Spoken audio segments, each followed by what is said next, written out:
نحمده ونستعينه ونستغفره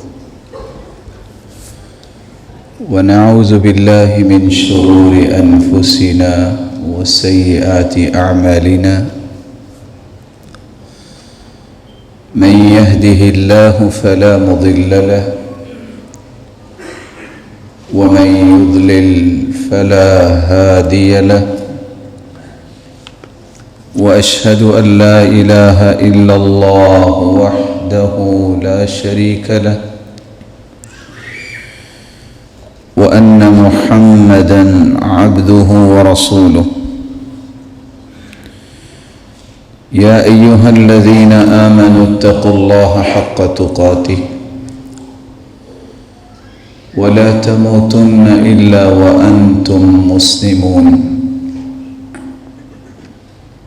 يا أيها الناس اتقوا ربكم الذي خلقكم من نفس واحدة وخلق منها زوجها وبث منهما رجالا كثيرا ونساء واتقوا الله الذي تساءلون به والأرحام إن الله كان عليكم رقيبا يا أيها الذين آمنوا اتقوا الله وقولوا قولا سديدا يصلح لكم أعمالكم ويغفر لكم ذنوبكم ومن يطع الله ورسوله فقد فاز فوزا عظيما أما بعد فأعوذ بالله من الشيطان الرجيم هو الذي بعث في الأميين رسولا منهم يتلو عليهم آياته ويزكيهم ويعلمهم الكتاب والحكمة وإن كانوا من قبل لفي ضلال مبين لائق التکریم سامعین محترم، اللہ ذوالجلال ہم سب کے خالق و مالک ہیں۔ اس کا احسان عظیم ہے کہ اس نے مخلوق کی رشد و ہدایت کے لیے 1,24,000 پیغمبروں کو مبعوث کیا۔ ان پیغمبروں کی جماعت میں سب سے آخری پیغمبر محمد رسول اللہ صلی اللہ علیہ وسلم۔ مالک الملک نے اس مبارک ہستی کو جو مقام عطا کیا ہے وہ 1,24,000 پیغمبروں کے بشمول کائنات کے اندر نہ آج تک وہ مقام کسی کو نصیب ہوا ہے نہ قیامت تک ہو سکے۔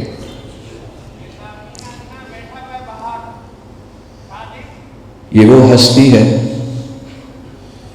جس ہستی نے خود فرمایا تھا انا دعوت ابراہیم وآخر من بشر بی عیسی ابن مریم، لوگوں میں ابراہیم علیہ السلام کی دعا ہوں اور سب سے آخر میں میرے بارے میں جو خوشخبری سنائی ہے وہ سنائی ہے عیسی بن مریم علیہ السلام۔ یہ وہ ہستی ہے جو فرمایا کرتی تھی انا سید ولد آدم ولا فخر، لوگوں میں پوری کائنات کا سرتاج ہوں لیکن فخر نہیں کرتا کیونکہ فخر میرے رب کو پسند نہیں۔ یہ وہ مبارک ہستی ہے جو فرمایا کرتی تھی انا قائد المرسلین ولا فخر، لوگوں میں 1,24,000 رسولوں کا قائد اور لیڈر ہوں، دنیا میں بھی اور آخرت میں بھی، ولا فخر، اور اس پر بھی میں فخر نہیں کرتا کیونکہ فخر میرے رب کو پسند نہیں۔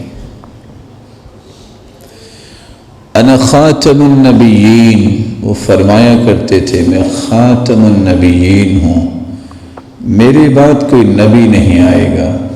وختم بی النبیون، دوسری روایت کی الفاظ ہیں نبوت کا سلسلہ میرے ساتھ میرے مالک نے مکمل کر دیا ہے، ختم کر دیا ہے، کوئی نبی نہیں آئے گا۔ ولا فخر، اور اس پر بھی میں فخر نہیں کرتا کہ وہ میرے رب کو پسند نہیں۔ انا اکثر الانبیاء تبعا، آپ نے 5ویں بات یہ فرمائی، لوگوں قیامت کا دن ہوگا جب پچھلی قومیں بھی اکٹھی ہوں گی تو سب سے زیادہ میری امت ہوگی، اور اس پر بھی میں فخر نہیں کرتا۔ 120 صفحے بنے گی جنہوں نے جنت میں جانا ہے، ان 120 صفوں میں سے 80 صفحے جو جنت میں جائیں گی وہ محمد مصطفیٰ کی امت سے ہوں، باقی تمام انبیاء کی امتوں میں سے 40 صفحے جنت میں جائیں گے۔ یہ وہ ہستی ہیں جو فرمایا کرتی تھی اعطیت فواتح الکلم اعطیت جوامع الکلم، اللہ تعالیٰ نے گفتار کی وہ طاقت اور صلاحیت اور کلمات کی وہ لذت و حلاوت اور مٹھاس اگر اللہ نے عطا کی ہے تو مجھے عطا کی ہے۔ جوامع الکلم سے میں نوازا گیا ہوں، بات بہت مختصر ہوتی ہے لیکن یوں ہی لگتا ہے کہ مثال شاید بنی ہی اس لیے ہوگی کہ دریا کو کوزے میں بند کر دیا جاتا ہے۔ اعطیت هذه الآیات من آخر سورة البقرہ، میرے مالک نے مجھے ہی عطا کی ہیں سورة البقرہ کی آخری 2 آیتیں، مجھ سے پہلے کسی پیغمبر کو نہیں دی۔ من کنز تحت العرش، اللہ نے اپنے عرش کے نیچے جو خزانے رکھے ہیں ان خزانوں میں سے یہ 2 آیتیں میرے لیے تحفے کے طور پہ پیش کی۔ اس لیے فرمایا جو اس کو پڑھ لیتا ہے سونے سے پہلے، فی لیلۃ کفتا، جس رات پڑھ لے یہ 2 آیتیں اسے کافی ہو جاتی ہیں۔ وہ ہستی فرمایا کرتی تھی اعطیت 70,000 يدخلون الجنة بغیر حساب، یہ مجھے ہی میرے رب نے عطا کیا ہے، مجھ سے پہلے کسی نبی کو بھی نصیب نہیں ہوا۔ میری امت کے 70,000 لوگ، مع کل واحد 70,000، پھر ہر ایک کے ساتھ 70,000، 70,000 کو 70,000 سے ملٹیپلائی کریں، 4 ارب 90 کروڑ لوگ میری امت میں سے جن کے چہرے وجوہہم کالقمر لیلۃ البدر، 14ویں رات کی چاند کی طرح چمک رہے ہوں گے، اور ایک ہی وقت میں ایک ہی دروازے سے آخذا بعضهم بعضا، ایک دوسرے کے ہاتھوں میں ہاتھ ڈال کے بغیر حساب و کتاب جنت میں داخل ہوں۔ یہ انعام میرے رب نے مجھے دیا ہے۔ اعطیت الکوثر، حوض کوثر اللہ نے مجھے ہی عطا کیا ہے، کسی کو نہیں کیا۔ انا فرطکم علی الحوض، میرے صحابہ میں سب سے پہلے حوض کوثر پہ آؤں گا۔ فمن ورد شرب ومن شرب لم یظمأ ابدا، جو آ گیا اس کو میں پلاؤں گا، جو پی لے گا نہ ختم ہونے والی بعد بری زندگی میں اسے کبھی پیاس نہیں لگے گی۔ اعطیت الشفاعہ، یہ مجھے ہی عطا کیا گیا ہے۔ کیا چیز؟ ساری دنیا پریشان ہوگی قیامت کے دن، آدم علیہ السلام کے پاس، نوح علیہ السلام کے پاس، ابراہیم علیہ السلام کے پاس. پوری کائنات اس پریشانی کے عالم میں میرے پاس آئے گی کہ میں سفارشی بنوں، میں شفاعت کروں. اعطیت الشفاعہ، شفاعت کرنے کا حق صرف مجھے دیا گیا ہے. میں پھر اس وقت کیا کروں گا؟ بیدی لواء الحمد، اللہ ذو جلال میرے ہاتھ میں اپنی تعریف کا جھنڈا تھما دیں گے اور مجھے وہ اپنی تعریفات کے محامد کے کلمات سکھائیں گے جو کسی کو نہیں سکھائے. میں اللہ کے عرش کے نیچے سجدہ ریز ہو جاؤں گا اور پھر اللہ کی وہ تعریف کروں گا. پھر میرے مالک کہیں گے ارفع رأسک واسأل تعطى واشفع تشفع. اے میرے محبوب سر اٹھائیے، آپ مانگیے ہم عطا کرتے ہیں، آپ سفارش کیجیے آپ کی سفارش قبول ہو. آدم فمن سواہ تحت لوائی، آدم علیہ السلام سے لے کر قیامت تک آنے والی انسانیت میرے جھنڈے تلے ہوگی. یہ وہ ہستی ہے انا اول شافع و اول مشفع. لوگوں سب سے پہلے میں ہی سفارش کروں گا اور سب سے پہلے میری ہی سفارش قبول کی جائے گی. یہ وہ ہستی ہے جو فرمایا کرتی تھی انا اول من یأخذ بحلقۃ باب الجنۃ فاعترقها. میں ہی سب سے پہلے جا کے جنت کے دروازے کو کھٹکھٹاؤں گا. انا اول من یقرع باب الجنہ، میں ہی دروازہ کھٹکھٹاؤں گا اور میں ہی دروازہ جنت کا کھلواؤں گا. وانا اول من یشفع فی الجنہ، میری سفارش کے بغیر کوئی جنتی بھی جنت میں نہیں جا سکے گا. سب سے پہلے میں ہی سفارش کروں گا اور اللہ ذو جلال سب سے پہلے جنت کا دروازہ کھول کے جس کو جنت کا انعام دیں گے وہ محمد مصطفیٰ ہی ہوں گے.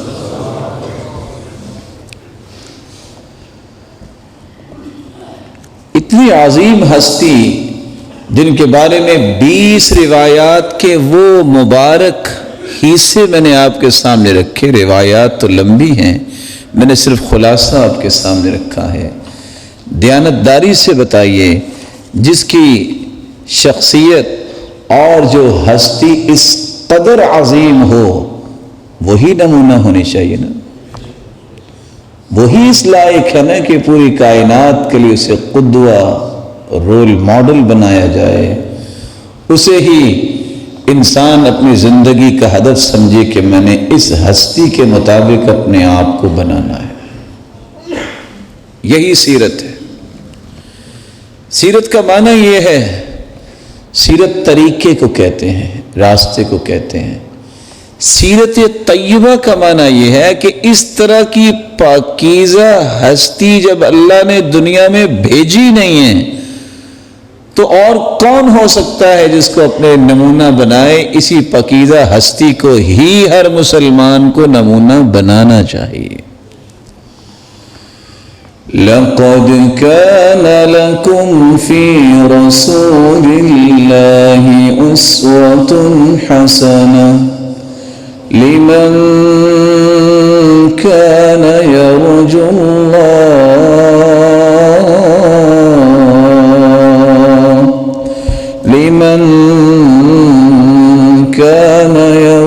الله واليوم الآخر وذكر الله كثيرا. اللہ کے رسول کو اللہ تعالیٰ نے نمونہ بنایا ہے، لیکن نمونہ سمجھتا کون ہے بھلا؟ جو اللہ ذو جلال کو راضی کرنا چاہتا ہے، جس کو آخرت یاد ہے کہ ایک دن آنے والا ہے، مجھے اللہ کے سامنے پیش ہونا ہے. نمونہ وہ لوگ سمجھتے ہیں جس کو اللہ یاد ہی نہیں ہے، جس کو پتہ ہی نہیں ہے کہ قیامت کو کیا ہونے والا ہے، وہ نمونہ کیسے سمجھے گا؟ اللہ تعالیٰ نے تو فیصلہ کر دیا تھا. وَمَا كَانَ لِمُؤْمِنٍ وَلَا مُؤْمِنَةٍ مؤمنة إذا قضى الله ورسوله أمرا أن يكون لهم الخيرة من أمرهم ومن يعص الله ورسوله فقد ضل ضلالا مبینا. جس کا تو دعویٰ ہے کہ وہ مومن ہے، وہ مرد ہو یا عورت، اس کا دعویٰ کب ثابت ہوگا؟ مومن اس کو ہی کہتے ہیں کہ جب اللہ کا فیصلہ آ جائے قرآن کی شکل میں، اس کے رسول کا فیصلہ آ جائے حدیث کی شکل میں، پھر وہ اپنی مرضی نہیں کرتا. جس نے مرضی کر لی اپنی منمانی کی، اپنی خواہشات کی تکمیل کی، اپنی تمناؤں کو پورا کیا، اس نے نہ اللہ کے رسول کا فیصلہ مانا ہے نہ اللہ کے فیصلہ مانا ہے. اور جس نے اللہ اور اس کے رسول کے فیصلے کو نہیں مانا، اس سے بڑا دنیا میں گمراہ کوئی نہیں ہے. اور ایک اگلی آیت جو اس بات کو مکمل کر دے گی. آج آپ نے دیکھا اشتہارات پہ، فلیکسز پہ، بورڈز پہ کیا کچھ لکھا ہوتا، سابقے بھی اور لاح کے بھی. نام سے پہلے بھی کو 5 سے 6 چیزیں لکھی ہوتی ہیں، وہ آپ مجھ سے زیادہ پڑھ سکتے ہیں، اور نام کے بعد بھی لکھی ہوتی ہیں. بلکہ اگر کسی نے کوئی PhD کی ہے تو وہ بھی لکھا ہوتا ہے. جبکہ اللہ ذو جلال نے قرآن مجید میں قسم اٹھائی ہے. اگر اللہ ذو جلال قسم نہ بھی اٹھائیں تو اس سے بڑی سچی بات ہے کسی کی. اور اللہ نے مختلف چیزوں کی قسمیں اٹھائی ہیں. یہاں آ کے اللہ نے اپنی کبریائی کی قسم اٹھا لی، اپنی عظمت کی قسم اٹھائی، اپنے تقدس کی قسم اٹھائی، اپنی جلالت کی قسم اٹھائی. فَلَا وَرَبِّكَ لَا يُؤْمِنُونَ حَتَّى يُحَكِّمُوكَ فِيمَا شَجَرَ بَيْنَهُمْ ثُمَّ لَا يَجِدُوا فِي أَنفُسِهِمْ حَرَجًا مِّمَّا قَضَيْتَ وَيُسَلِّمُوا تَسْلِيمًا. میرے محبوب تیرے رب کی قسم، انداز دیکھیے میرے مالک، میرے محبوب تیرے رب کی قسم، یعنی میرے محبوب مجھے میری کبریائی کی قسم، جب تک تیری بات کو کوئی حتمی بات نہیں مانے گا، مجھے میری جلالت کی قسم، میرے نزدیک وہ مومن نہیں ہوگا. اس سے بڑا فیصلہ کہاں سے لائیں؟ اللہ کے رسول کی بات کو آخری بات، حتمی بات، اٹل فیصلہ، اس کے بعد گنجائش نہ بچے کہ میں نے کسی اور کی بات سننی سمجھنی ہے. جب تک اس ہستی کی بات کو آخری بات نہ مان لیا جائے، اس وقت تک انسان مومن ہی نہیں ہوتا. پھر آپ نے اللہ تعالیٰ نے 2 کنڈیشنز بیان کی ہیں. وہ کیا ہے؟ حرج مما قضیت، یہ جو بات مانے تو تنگ ہو کے نہ مانے کہ بس مانی پڑے گی، نہیں، دل کی خوشی سے مانے، کیونکہ اطاعت طوعا سے ہے، اور طوعا کا مطلب ہوتا ہے دل کی خوشی سے کسی بات کو قبول کرنا. وَيُسَلِّمُ تَسْلِيمًا، ماننے کے بعد گلے شکوے نہ کریں، بس جی حدیث پہ عمل کیا ہے، کرتے ہیں نا آخر. نہیں، یہ میری اور آپ کی سعادت اور خوش نصیبی ہے کہ ہم اللہ کے پیارے محبوب کے طریقوں کو اختیار کرتے ہیں. وَيُسَلِّمُ تَسْلِيمًا، اپنے آپ کو سلنڈر کر لیں. نہیں، زندگی کی اثر راحت اور لذت اور مٹھاس ہی اس وقت انسان کو نصیب ہوتی ہے جب وہ رسول اللہ صلی اللہ علیہ وسلم کی سنت کے مطابق گزارتا ہے. امام احمد بن حنبل رحمۃ اللہ علیہ کشتی میں سفر کر رہے تھے. راوی بیان کرتے ہیں میں نے سارے سفر میں دیکھا کہ یہ ذکر کیا کرتے ہیں، وہ بار بار ایک ہی چیز پڑھتے تھے، اللہم احینی علی الاسلام والسنہ. یا اللہ جب تک رکھنا اسلام اور سنت کے مطابق رکھنا. میں نے پوچھا اسلام آگے تو سنت تو آگے، کہتے نہیں، سنت کے بغیر اسلام کا تصور مکمل ہی نہیں ہوتا. ایک ساتھی بڑا غمزدہ تھا، پوچھا امام احمد بن حنبل نے آپ کیوں پریشان ہیں؟ کہتے دوست فوت ہو گیا. کہتے تو فکر مند کیوں؟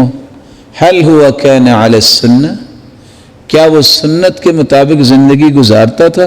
قال نعم، تو بہت صالح اور نیک تھا، سنتوں کی پابندی کرنے والا تھا.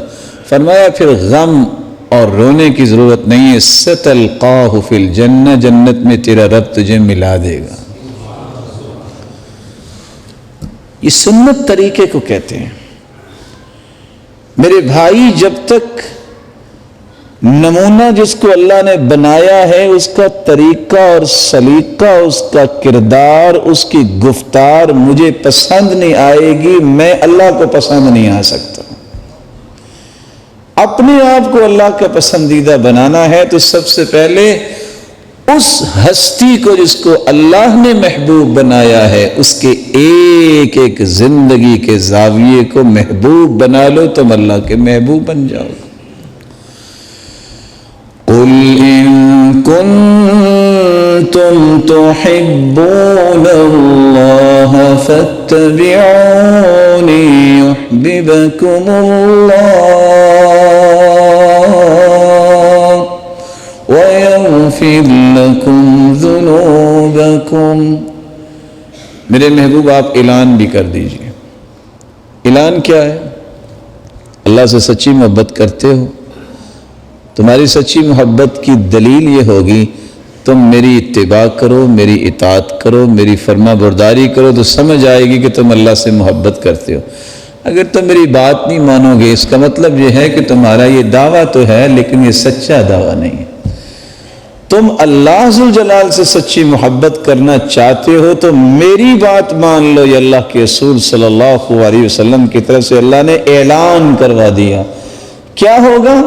یحببکم اللہ ویغفر لکم ذنوبکم.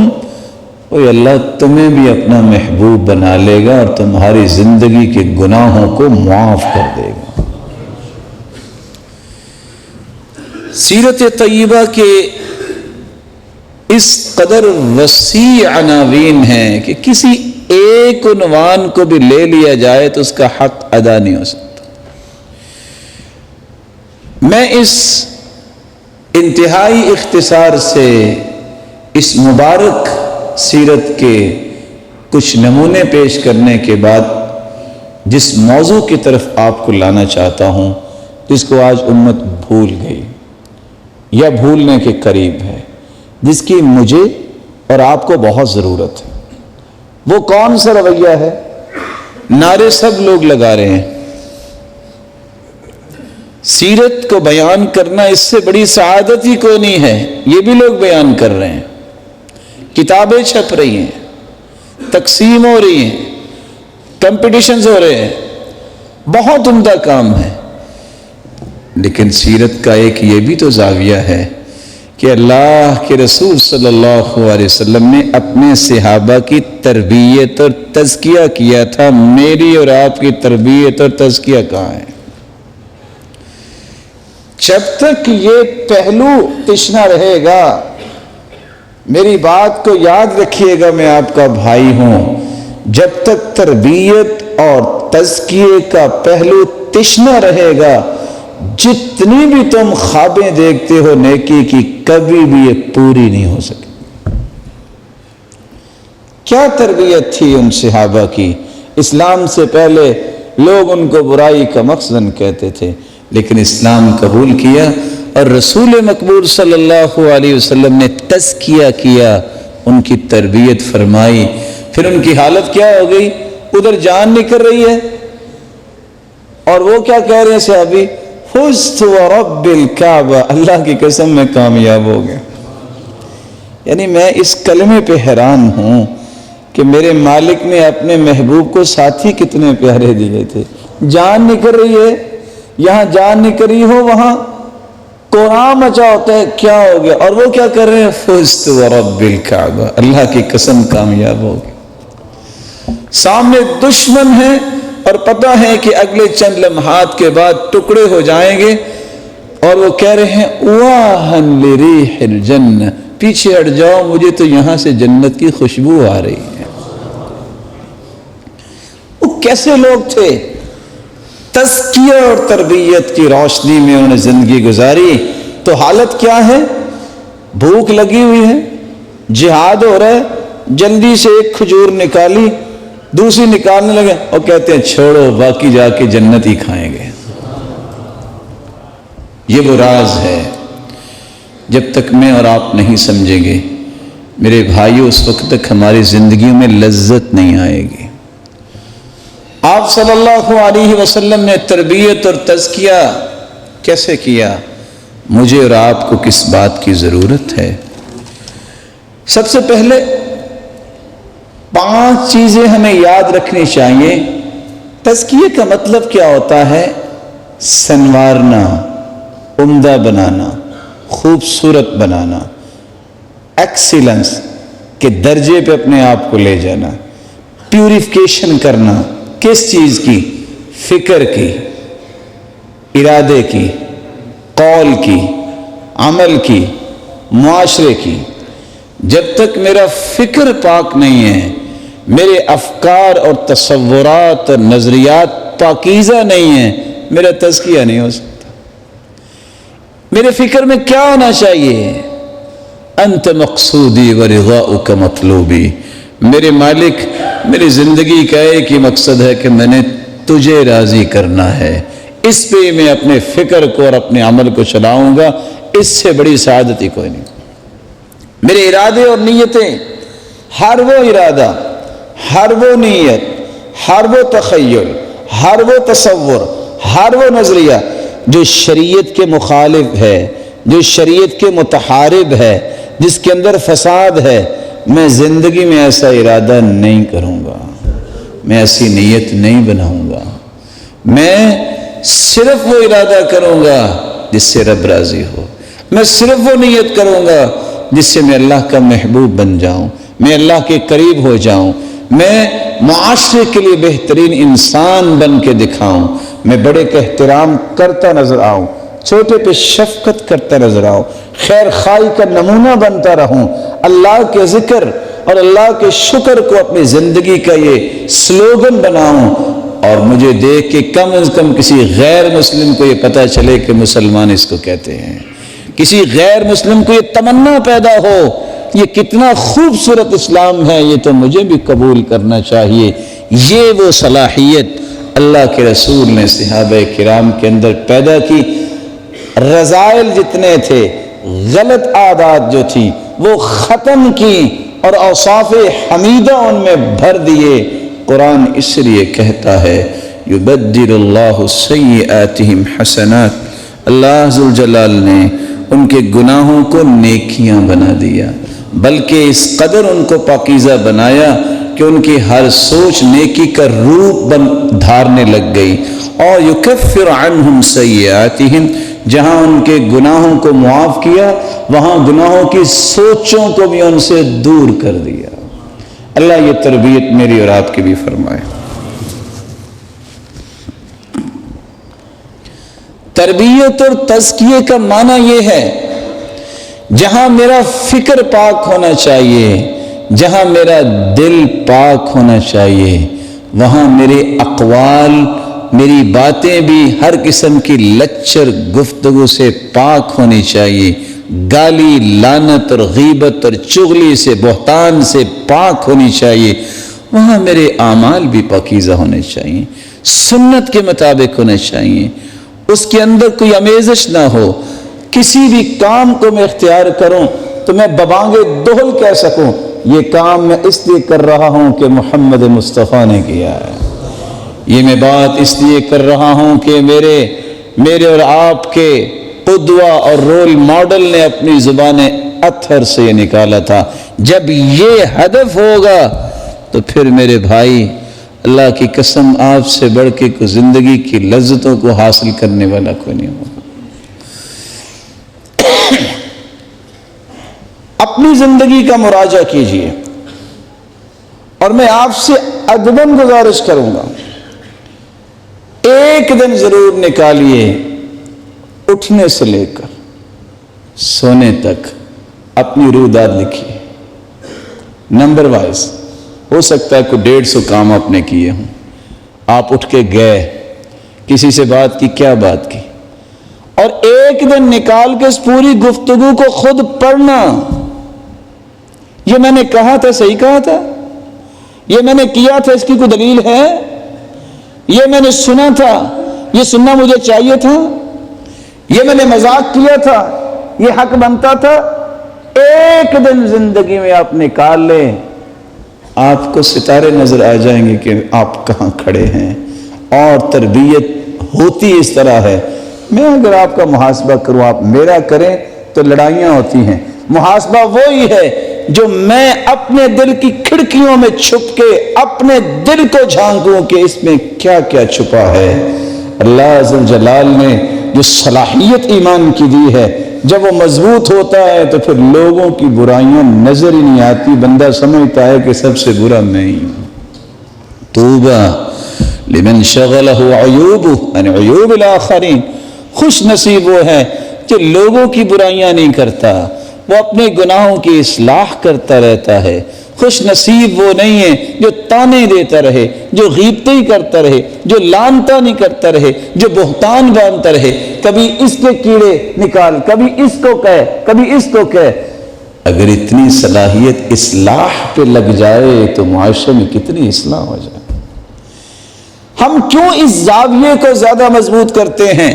پازیٹیو تھنکنگ انسان کی اللہ تعالیٰ نے دائیں طرف رکھی ہے، نیگیٹو تھنکنگ بائیں طرف ہے. جس بندے نے بائیں چیز کو ہی چلایا، مشینری ہے، اس کے 2 بٹن ہیں، آپ نے 6 سال تک ایک بٹن کو پش ہی نہیں کیا، جیم ہوگا کہ نہیں ہوگا؟ آپ نے کبھی پازیٹیو تھنکنگ کی طرف گئے ہی نہیں ہے کہ نہیں، کبھی کہنا بھی چاہیے مجھ سے اچھا ہے، وہ مجھ سے زیادہ پڑھا لکھا ہے، مجھ سے زیادہ نیک ہے، شاید مجھ سے زیادہ وہ کام کر رہا ہے. یہ وہ راز تھا جو صحابہ کو سمجھایا. تقوی کی تعریف یہ تو کرتے ہیں لوگ گناہ سے بچنا، یہ تو کرتے ہیں لوگ چھوٹے بڑے گناہ سے بچنا، یہ تو تقوی کی تعریف کرتے ہیں اللہ سے ڈرنا، یہ تو تقوی کی تعریف ہے قرآن پہ عمل کرنا، یہ تو تعریف ہے کہ جتنا ملے اس پہ قناعت کرنا، یہ بھی تعریف ہے تقوی کی کہ آخرت کی تیاری کرنا. ایک تعریف امام بغوی نے بھی پیش کی ہے، ذرا اکیلے بیٹھ کے اس کو بھی چیک کیجئے گا. تقوی اصل یہ ہے جب تک میں اور آپ دوسروں کو اپنے سے اچھا نہیں سمجھتے، ہم تقوی کی اس بلندی تک پہنچ ہی نہیں سکتے. کون ہے عبد الرحمن بن عوف؟ عالمی منڈی میں صف اول کے تاجر. کون ہے؟ 10 مبشرہ میں سے جن کو جنت کی بشارت مل چکی. لیکن ان کے سامنے سعد رضی اللہ تعالیٰ عنہ کی بیٹی آتی ہے، وہ رونے لگ جاتے، کہتے ہیں یہ اس شخصیت کی بیٹی ہے، ہوا خیر منی، جو مجھ سے اچھا تھا. ہماری ساری زندگی جو ہے وہ ذبح ہو جاتی ہے یہ ثابت کرتے کرتے میں اچھا ہوں، میں اچھا ہوں، وہ اچھا نہیں ہے. صحابہ کی ساری زندگی یہ لگی کہ ہم نے خود بھی اچھے بننا ہے، دوسروں کو بھی بنانا ہے. ہماری زندگی کے اہداف ہی مختلف ہیں. ہماری چاہتے اور نیتیں یہ ہیں میرا نام ہو، میرا نام ہو. اور صحابہ اور تابعین کی یہ چاہت ہوتی تھی ہمارا نام نہ آئے، کام ہو جائے. ہماری ساری صلاحیتیں اس بات پہ لگتی ہیں کہ فلاں کو میں نے قریب نہیں آنے دینا. صحابہ کی یہ خواہش ہوتی تھی میری جان جاتی ہے تو جائے پہلے اس کو پانی پلا دو، پہلے اس کا خیال کرو، نہیں پہلے اس کی خیر خواہی ہونی چاہیے. جب اہداف مختلف ہوتے ہیں تو نتائج بھی تو مختلف ہی ہوں گے. اللہ عز و جلال میری اور آپ کی تربیت فرمائے. اس تربیت کے لیے کچھ اصول اور ضابطے ہیں. میں کچھ 4 سے 5 اصول ہی آپ کے سامنے رکھ سکوں گا. پہلا اصول یہ ہے جس کے پاس صحیح علم نہیں ہے اس کی تربیت نہیں ہو سکتی. بینگ اے مسلم اللہ کے رسول صلی اللہ علیہ وسلم نے ہمیں ایک دعا سکھائی ہے، صبح کی نماز پڑھیں اور نماز پڑھنے کے بعد اذکار کریں اور ایک دعا کریں۔ مجھے امید ہے کہ آج آپ نے وہ دعا کی بھی ہوگی۔ اللہم انی اسألک علما نافعا ورزقا طیبا وعملا متقبلا۔ یہ دعا زندگی اور آخرت دونوں کو جمع کرنے والی۔ اللہ معرفت وہ دے، علم وہ دے جس کا مجھے نفع ملے، میری بیوی کو نفع ملے، میرے بچوں کو نفع ملے، میرے گھر کو، میرے خاندان کو، میرے قبیلے کو، میری بستی، میرے شہر کو، اور میرے معاشرے اور میری قوم و ملت کو۔ اللہ رزق وہ دے جو پاک رزق ہے، اور آخری بات، ان دونوں سے بڑی بات، اللہ عمل وہ کروانا جو تیری بارگاہ میں قبول ہو جائے۔ سچ بتائیے کوئی چیز بچی؟ معرفت یہ انسانی زندگی کی وہ ترقی کے منازل ہیں۔ حلال لقمہ، اس سے بڑا نیک بندہ ہی کوئی نہیں ہے جو حلال کھاتا ہے، اور عمل قبول ہو جائے اس سے بڑی سعادت ہی کوئی نہیں ہے جس کو یہ تینوں نعمتیں مل جائیں۔ دیانت داری سے بتائیے، جس بیچارے کمزور مسلمان کو پتہ ہی نہیں ہے کہ یہ دعا بھی پڑھنی ہے، وہ تربیت کی امید کر سکتا ہے؟ اللہ کے رسول ہر روز دعا یہ پڑھتے تھے، یا اللہ، کون جس جیسا عالم اللہ نے دنیا میں بھیجا ہی کوئی نہیں، اتنی بڑی ہستی ہونے کے باوجود وہ دعا کرتے، اللہ علم وہ دینا جس کا نفع ملے۔ اللہ، اس سے بڑی پاکیزہ اور معصوم ہستی اللہ نے بھیجی کوئی نہیں۔ اور وہ کہتے تھے، یا اللہ، حلال مال دینا، پاکیزہ مال دینا، حرام کے قریب نہ جانے دینا۔ دیانتداری سے بتائیے، اگر اللہ کے پیارے پیغمبر کے بھی اعمال اللہ کو پسند نہیں آئیں گے تو کس کے آئیں گے؟ لیکن دعا کیا کر رہے ہیں؟ امت کو کیا سکھا رہے ہیں؟ یا اللہ، عمل وہ کروانا جس کو تو قبول کر لے۔ علم جب تک صحیح نہیں ہوگا، نفع مند نہیں ہوگا، اس وقت تک امت دھکے تو کھائے گی لیکن اس کو خوشیاں نصیب نہیں ہوں گی۔ صحابہ کرام نے بھی علم سیکھا، کوئی پریشانی۔ رسول اکرم صلی اللہ علیہ وآلہ وسلم نے صحابہ کو جو علم سکھایا، وہ علم تھا کیا؟ یہ بھی جانیے۔ اس کے علم کا ایک زاویہ یہ تھا، صحابہ کرام کو اللہ کے رسول نے فرمایا، ساری دنیا اگر جمع ہو جائے نا تمہیں نقصان دینے کے لیے، تو میرے صحابی تمہیں نقصان نہیں دے سکتی جب تک تیرے رب کا فیصلہ نہیں ہوگا۔ سچ بتائیے، علم اس وقت دنیا میں ہے؟ ہمارا یہ ہوتا، نو یہ میں نے کام ہے نا کہ اس بندے نے مجھے مار دینا، یعنی موت اس کے ہاتھ میں، یہ ناراض ہو جائے گا، اس کو راضی کرنا ناراض کرنا اس کے ہاتھ میں، اللہ کے ہاتھ میں۔ اس علم کی دھجیاں اکھیڑی گئیں جس کے نتیجے میں بدعملی آئی ہے۔ ہمارے پاس علم ہے کیا؟ علم ہے ہی وہ جس کو اللہ نے وحی کہا ہے، وحی کی بنیاد پہ انسانوں کی تربیت ہوتی ہے۔ وگرنہ سردار تو اس وقت بھی تھے مکے میں، سردار تو حبشہ میں اس وقت بھی تھے، کیسے و کسرا کے بھی بادشاہ تھے، لیکن اصل تربیت آ کے کی ہے تو وحی کے علم نے کی ہے، جس کو اللہ نے علم کہا ہے، جس کو وحی بنا کے بھیجا ہے، فرشتوں کے ذریعے بھیجا ہے، سکھایا ہے اپنے پیغمبر کو، بتایا ہے، سمجھایا ہے، پریکٹیکل بھی کروایا ہے۔ اب فرشتہ جو ہے، اگر اس روایت کو آپ تھوڑا سا چیک کیجئے، فرشتے تو کھاتے پیتے نہیں نا، لیکن جب فرشتہ وضو سکھانے آیا ہے تو اللہ کے رسول فرماتے ہیں جب وضو کیا تو فرشتے نے بھی چلو پانی لیا اور چھینٹے لگائے، جیسے ہم بھی وضو کر کے لگاتے ہیں۔ اب فرشتہ تو کھاتا پیتے نہیں ہے، فرشتہ تو قضاء حاجت نہیں کرتا، فرشتہ تو نہیں ایسے کام جاتا جو انسان کی ضرورت ہے، لیکن سکھانے کے لیے اللہ نے ایک ایک رویے کو سکھایا ہے۔ یہ سارا دین اللہ عز و جلال نے اپنے پیغمبر کو سکھایا۔ آج بھی کھلی کتاب قرآن مجید موجود ہے، آج بھی جملہ کتب حدیث 10 زبانوں میں ترجمہ موجود ہے۔ میں آپ کو اللہ کا واسطہ دے کے کہتا ہوں، آپ مجھے صرف ایک بات دیانتداری سے بتائیے، اگر ہم ساری دنیا بھی اللہ کے رسول سے محبت کریں تو کسی ایک صحابی کی محبت کا مقابلہ ہو سکتا ہے؟ ہو سکتا ہے؟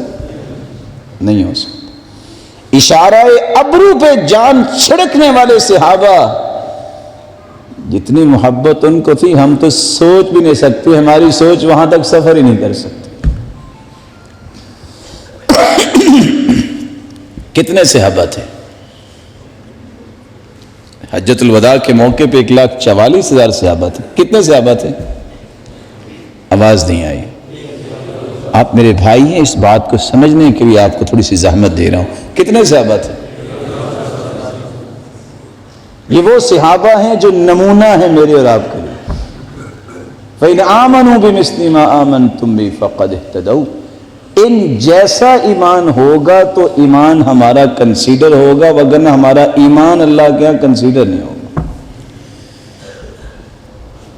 عامر بن طفیل 110 کو فوت ہوئے ہیں، 100 سال بعد اللہ کے رسول صلی اللہ علیہ وسلم کے آخری صحابی فوت ہوئے۔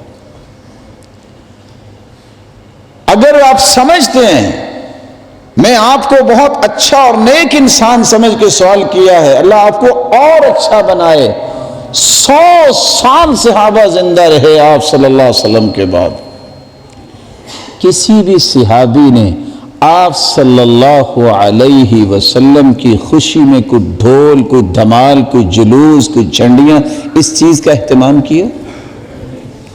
آپ میرے بھائی ہیں، ٹھنڈے دل سے سوچئے، بات کو سمجھنے کی کوشش کیجیے۔ ضد انسان کو حق سے دور کر دیتی ہے، غلط زبان انسان کو حق سے دور کر دیتی ہے۔ ہم بھائی بھائی سمجھیں، صحابہ سے بڑھ کے کوئی محب تھا کہ نہیں؟ اور اس سے پہلے اگر آپ اصول سمجھیں، نیکی وہ ہے جس کو اللہ ذو الجلال نے حکم دیا۔ کسی بھائی سے پوچھئے، بھائی یہ انداز اپنانا اللہ کے رسول صلی اللہ علیہ وسلم کی ولادت پر، یہ نیکی ہے کہ برائی؟ وہ کبھی نہیں کہے گا برائی، نیکی ہے۔ اس نیکی کو اللہ ذو الجلال نے اپنے پیغمبر کو بتایا کہ نہیں بتایا؟ کیا جی؟ نیکی تو وہ ہے نا جو وحی کے ذریعے پتہ چلے۔ بتایا اللہ کے رسول کو کہ میرے پیغمبر ایسا کرو۔ آپ بھی تو اپنی نبوت کے 23 سال گزارے نا، آپ نے کتنی مرتبہ یہ کام کیا؟ صحابہ بھی تو رہے، چلو یہی بتا دو کہ اللہ کے رسول نے اس نیکی کا حکم صحابہ کو دیا؟ اگر نہیں دیا ہے تو ہم سب کرنے کو تیار ہیں۔ ہماری جرت کیا ہے؟ ہماری حیثیت کیا ہے؟ حدیث اور قرآن نہیں ہے تو ہماری قیمت کیا ہے؟ اگر یہ بات اللہ کے رسول سے ثابت نہیں ہے پھر اس کو دین کیسے آپ کہہ سکتے ہو؟ اللہ سے پھر ڈر جانا چاہیے، اللہ کے پیارے پیغمبر کا طریقہ اختیار کرنا چاہیے۔ پوچھا آپ سوموار کو روزہ کیوں رکھتے ہیں؟ فرمایا فیہ، یہ وہ مبارک دن ہے جس میں میں پیدا ہوا، یہ وہ دن ہے جس میں میرے اعمال پیش ہوں گے۔ ہر شخص کے اعمال پیش ہوتے ہیں اور میں چاہتا یہ ہوں کہ میرے اعمال میرے رب کے پاس جائیں تو میں روزے کی حالت میں۔ آپ کتنے خوش نصیب ہیں مسجد میں بیٹھے ہیں، لیکن کتنے لوگ جو ہیں وہ نیکی کا نام لے کے جمعے سے بھی محروم ہوں گے۔ یہ علم کی اصل بات ہے۔ علم اس کو کہتے ہیں جو وحی سے ثابت ہو، وحی قرآن کو کہتے ہیں، وحی حدیث کو کہتے ہیں۔ جو علم اللہ کی طرف سے نہیں آیا وہ تمہیں اللہ سے نہیں جوڑے گا، جو اللہ کی طرف سے علم آیا وہ تمہیں اللہ کے قریب کرے گا۔ اسی دعا یہ کیا کرے، اللہم انی اسألک علما نافعا، اے اللہ مجھے نفع مند علم عطا فرما جو تو نے انبیاء کو، صحابہ کرام کو عطا فرما۔ ورزقا طیبا، اللہ پاکیزہ رزق دے۔ آپ نمازی بیٹھے ہیں، ویسے سچ بتائیے گا آپ کی غیرت گوارا کرتی ہے کہ آپ اپنے بھی کسی شادی پہ بھی موسیقی یا ڈھول یا دھمال ڈالیں؟ بولیے۔ تو پھر اللہ کی اس مبارک، اس پسندیدہ اور محبوب کے نام پہ اس طرح کی برائی ہو تو برائی بڑی ہوگی کہ چھوٹی ہوگی؟ سوچئے تو صحیح۔ جس پیارے پیغمبر نے فرمایا تھا میں تو کوبہ یہ ڈھول توڑنے آیا ہوں، جس پیغمبر نے فرمایا تھا کہ جس قوم کے اندر فحاشی اور یعنی آ جائے، جس پیغمبر نے فرمایا تھا مغنیات گانے والی آ جائیں اور اس طرح کی چیزیں آ جائیں، وقت ایسا آئے گا یجعلہم اللہ قردۃ وخنازیر، اللہ کسی کو بندر بنا دیں گے، کسی کو خنزیر بنا دیں گے۔ اس پیغمبر کی خوشی کو اس انداز سے منانا کہ اسی کی نافرمانی کر کے، اللہ عز و جلال مجھے سیدھا راستہ نصیب فرمائے۔ رسول اکرم صلی اللہ علیہ وسلم نے جو علم دیا اس کی حفاظت بھی کی۔ صحیح بخاری کی، صحیح مسلم کی روایت ہے، رسول اکرم صلی اللہ علیہ وآلہ وسلم نے فرمایا اللہم انی اعوذ برضاک من سخطک، اللہ علم تو یہ ہے میں صرف تیری رضا چاہتا ہوں، ایسی تعلیمات مجھے نہیں چاہیے کہ جس سے میرے مالک تو ناراض ہو جائے۔ رب کی ناراضگی والا علم جو ہے وہ تو کافروں کے پاس بھی ہے۔ کتنے ہیں 7.5 ارب لوگ دنیا میں، مسلمان کتنے ہیں؟ 1.5 ارب، 6 ارب تو کافر پہلے بھی علم رکھتے ہیں، لیکن کون سا علم؟ کبھی نماز پڑھی، پیغمبر کو مانا انہوں نے، اللہ کو مانا انہوں نے؟ اگر علم کی بات ہی ہے، معلومات اکٹھی کرنا ہی ہے اور کتابیں لکھنا ہی ہے اور کتابیں پڑھنا ہی ہے، بوجھ اپنے اوپر لادنا ہے، تو وہ تو کافروں نے بھی بہت سارا کام کیا ہے، تم نے کیا کمال کیا ہے؟ کمال یہ ہے کہ تم وہ علم حاصل کرو جس سے تم اللہ کے محبوب بن جاؤ، جس سے تم اللہ کے قریب ہو جاؤ۔ وہ انبیاء کو اللہ نے علم دیا، وہ صحابہ کو اللہ نے علم دیا، اس کو وحی کا نام دیا، اس کو قرآن کا نام دیا۔ پہلے انبیاء کے پاس تورات اور زبور اور انجیل آئی، صحف ابراہیم، صحف موسیٰ آئے، وگرنہ لوگ اس وقت بھی تو آخر کچھ پڑھتے لکھتے ہی تھے۔ اصل علم وہ ہے جس کو وحی کا علم کہتے ہیں۔ اللہ یہ علم ہم سب کو نصیب فرما دے۔ رسول اکرم صلی اللہ علیہ وآلہ وسلم نے ایک اور بات بھی سمجھائی، علم وحی کا وہی ہوتا ہے جو مستند ہو، وحی میں لکھا ہوا نظر آئے۔ اب صحیح بخاری کی روایت ہے، تھوڑا سا اندازہ کیجئے گا۔ رسول اکرم صلی اللہ علیہ وآلہ وسلم نے صحابی کو دعا سکھائی، 247 صحیح بخاری کی روایت، آپ بھی پڑھتے ہوں گے، اللہم اسلمت وجہی الیک وفوضت امری الیک والجأت ظہری الیک لا ملجا ولا منجا منک الا الیک آمنت بکتابک الذی انزلت، اور سکھایا کیا؟ وبنبیک الذی ارسلت۔ صحابی دعا پڑھ رہے ہیں، ساری دعا صحیح پڑھی ہے، فرمایا وبرسولک الذی ارسلت۔ نبی اور رسول میں کیا فرق؟ بعض لوگ کہتے ہیں کوئی فرق نہیں ہے، بعض کہتے ہیں نبی اس کو کہتے ہیں جو نئی شریعت لے کے آئے، رسول اس کو کہتے ہیں جو پرانی شریعت کو لے کے چلے، اور بعض نے کہا دونوں کا معنی ایک ہے۔ آپ صلی اللہ علیہ وسلم نے پھر روکا، کہا نہیں، وَبِنَبِيِّكَ الَّذِي أَرْسَلْتَ، تمہیں اتنی بھی اجازت نہیں ہے کہ نبی کی جگہ پہ رسول کا لفظ استعمال کرو۔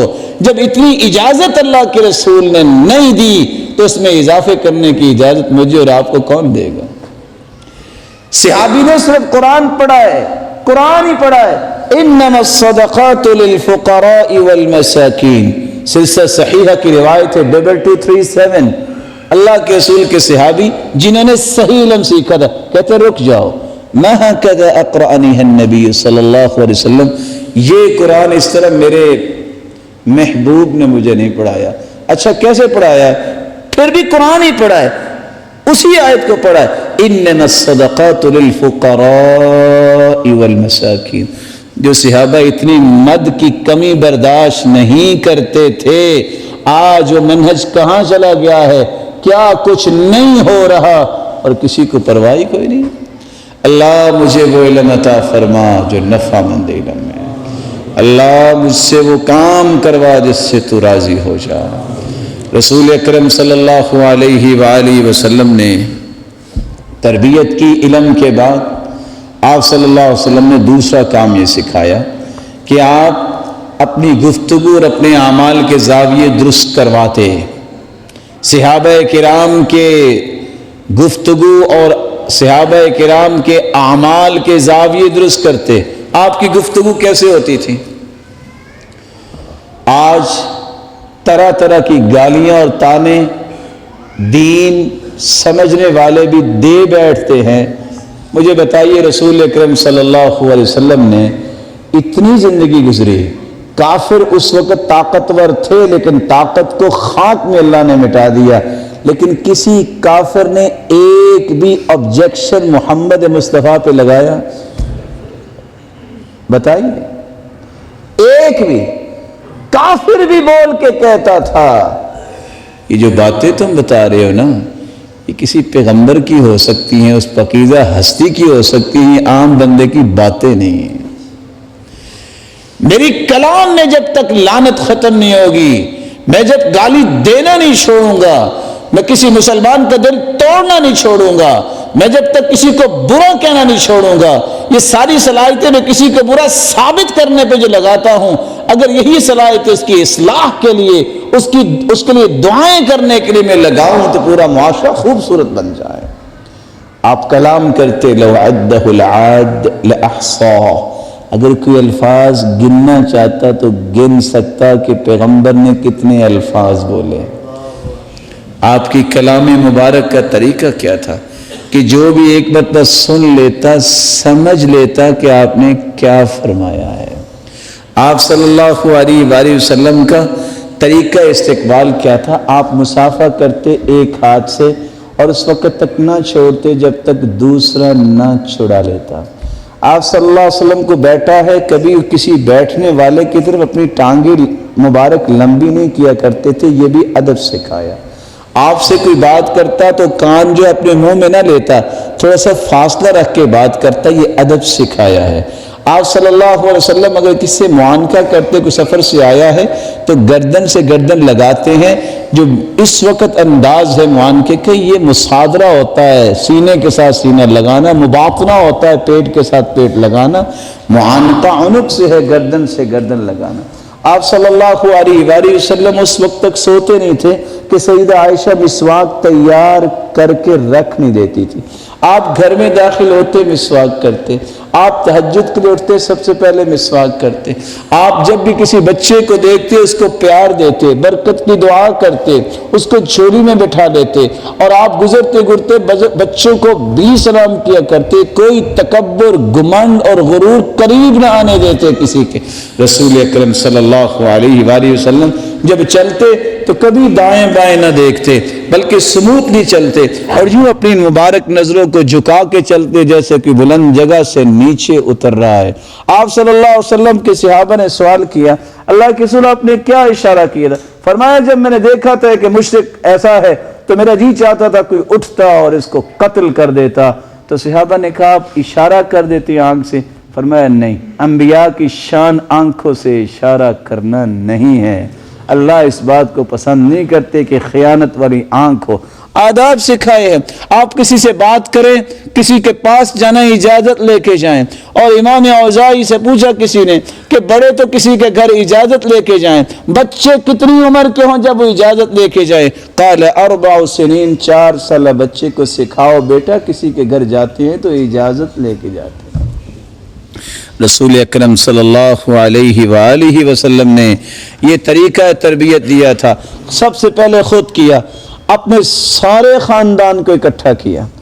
آج میٹرک میں پاس ہو جائے 4 لاکھ کا کھانا بناتا ہے صرف بتانے کے لیے کہ میرے بچے نے جو ہے وہ فرسٹ گریڈ حاصل کیا ہے، اے لیول او لیول پاس کر لے تب بھی دعوتیں ہوتی ہیں، حتیٰ کہ ختنے تک کی دعوتیں۔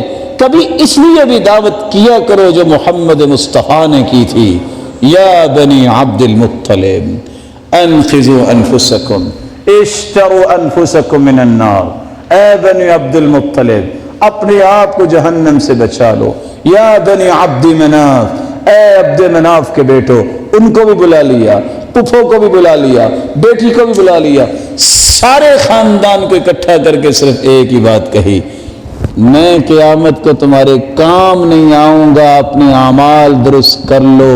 بیٹی کو بھی کہا سلینی من مالی ما شئتی، جو چاہتی ہو مانگو، جو میرے پاس ہوا میں دے دوں گا۔ سأبلھا ببلالھا لا اغنی عنک من اللہ شیئا، میں قیامت کو تیرے کام نہیں آؤں گا۔ زندگی میں ایک مرتبہ تو خاندان کو بلا کے دین کی سچی دعوت پیش کر دو، ایک مرتبہ تو یہ دعوت کرنے کی کوشش کرو۔ بڑی دعوتیں کھائی ہوں گی، آپ نے کھلائی ہوں گی، ایک مرتبہ تو تربیت کے لیے، تزکیے کے لیے کوئی ایسی دعوت کا اہتمام کرو، خاندان کے سارے افراد ہوں، اور ان کو پیش کرو، یہ اللہ کا قرآن کہتا ہے، یہ اس کے رسول کا فرمان کہتا ہے۔ اللہ مجھے اور آپ کو عمل کی توفیق دے۔ وما علیہ الا البلاغ۔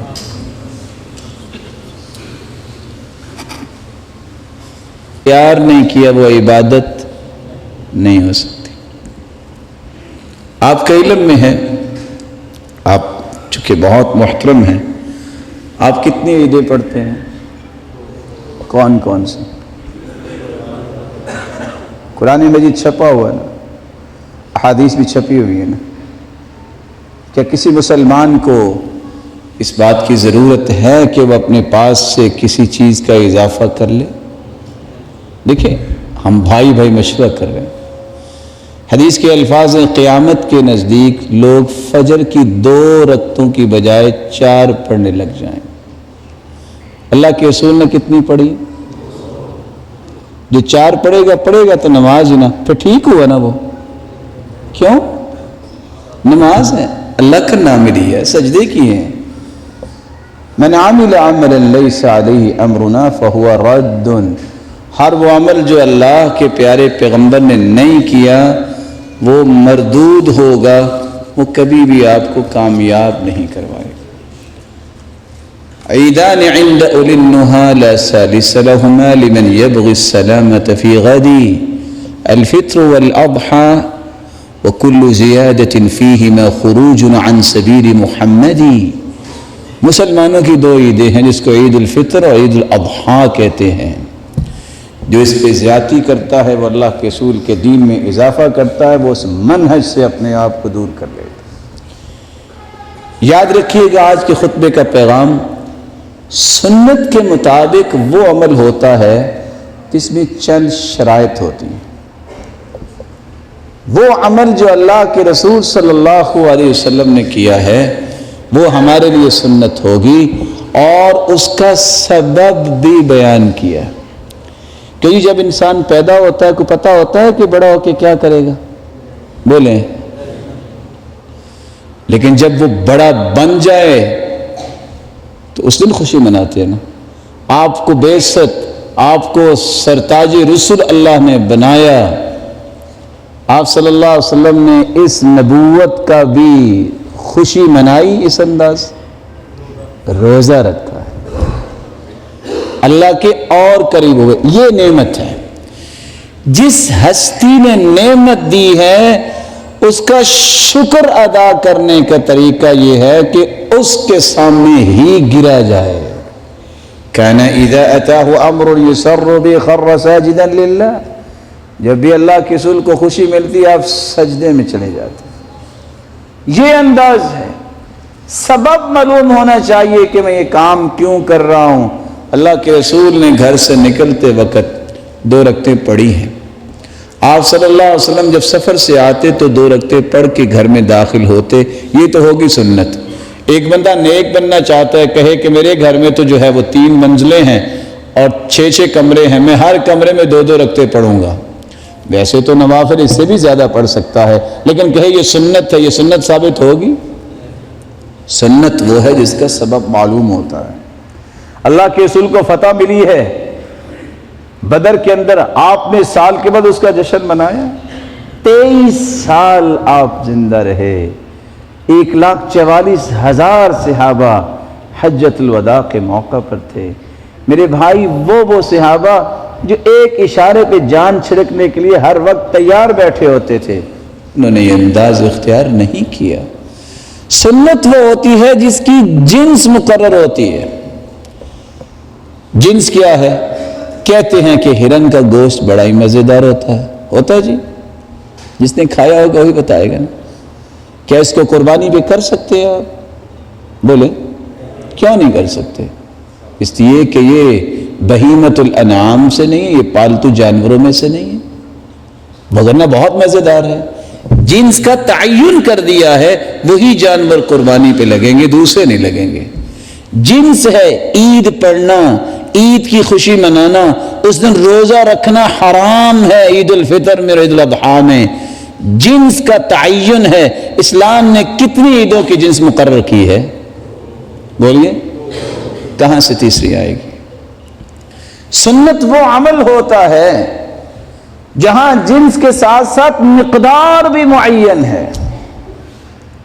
آپ نے ہاتھ دھونے ہیں تو 3 مرتبہ، اگر کوئی 6 مرتبہ ہاتھ وضو میں دھو لے صفائی ہے نا، گناہ تو نہیں ہے نا. لیکن حدیث کیا کہتی ہے؟ فقد اعتدى او ظلم فقد اخطا، اس نے گناہ بھی کیا، زیادتی بھی کی، ظلم بھی کیا. مقدار متعین ہے.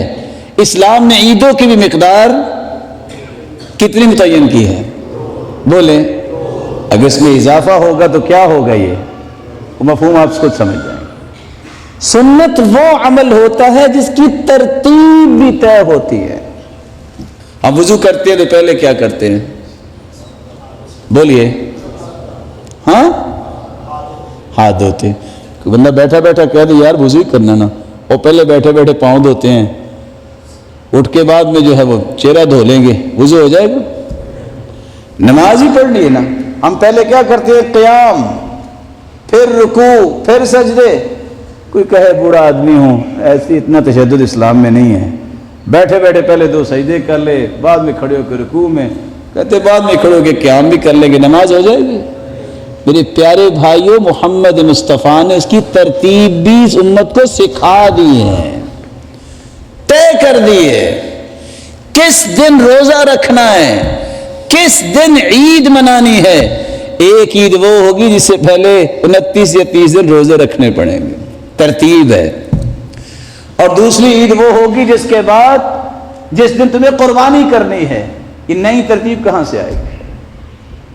سنت وہ عمل ہوتا ہے جہاں جنس بھی متعین ہوتی ہے، تعداد بھی متعین ہوتی ہے، مقدار بھی متعین ہوتی ہے، ترتیب بھی، وہاں وقت بھی متعین ہوتا ہے.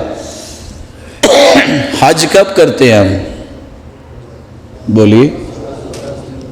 ذوالحجہ میں.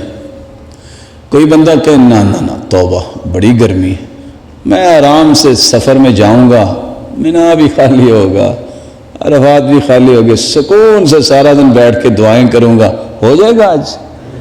انہی دنوں میں ہو سکتا ہے، کسی اور دن میں حج نہیں ہو سکتا. دن متعین ہے، جگہ بھی متعین ہے. یہاں آپ 7 کی بجائے 700 چکر لگا لے، طواف نہیں ہوگا. اس لیے اسلام نے بھی وقت کا تعین کیا ہے. یا روزوں کے بعد عید آتی ہے یا قربانی کے موقع پہ عید آتی ہے، باقی ایام میں عید نہیں آتی. اللہ ذوالجلال مجھے اور آپ کو سمجھ عطا فرمائے. اور سچی بات یہ، آپ کو تو شاید غصہ آتا ہوگا، ہمیں تو ترس آتا ہے. سچی بات یہ ہے، غصہ نہیں آتا کہ اللہ ان کو صحیح علم عطا فرما دی. محبت ہے اللہ کے رسول کی، لیکن اس کا رخ کسی نے غلط دے دیا. رخ یہ ہے جو صحابہ نے اپنی محبت کا اظہار کیا، اپنی زندگیاں لگا دی، خیر کے کاموں میں آگے بڑھے، جو اللہ کے رسول نے فرمایا اس کو لے کے آگے چلے. یہ اصل محبت ہے، یہ اصل اطاعت ہے. اللہ یہ مجھے اور آپ کو نصیب فرمائے، اور آپ سب کو اپنے محبوب کی رفاقت نصیب فرمائے. جتنے روشن چہرے بیٹھے ہیں اے اللہ ان سب کو قیامت کے دن جنت الفردوس میں جمع فرما اور اپنے دیدار کا مستحق بنا. وآخر دعوانا الحمدللہ.